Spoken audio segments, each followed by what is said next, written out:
Your Roborock Dyad vacuum cleaner turns on but displays error 5, confused about what to do. Do you need the best solution for this problem? Worry not. Check out our successful solutions to customer problems. A customer came to us with a Roborock Dyad vacuum cleaner that would turn on and charge but displayed an error message.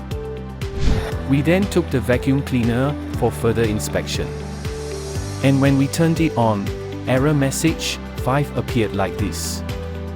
We diagnosed it as a faulty vacuum motor and broken hose. Therefore, we recommend vacuum motor replacement and hose replacement. As soon as we receive customer approval, we start servicing and repairing.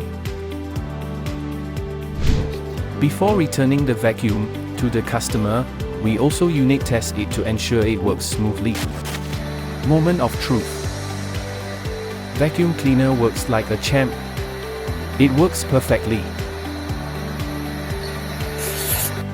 Why choose us for your robot vacuum repair?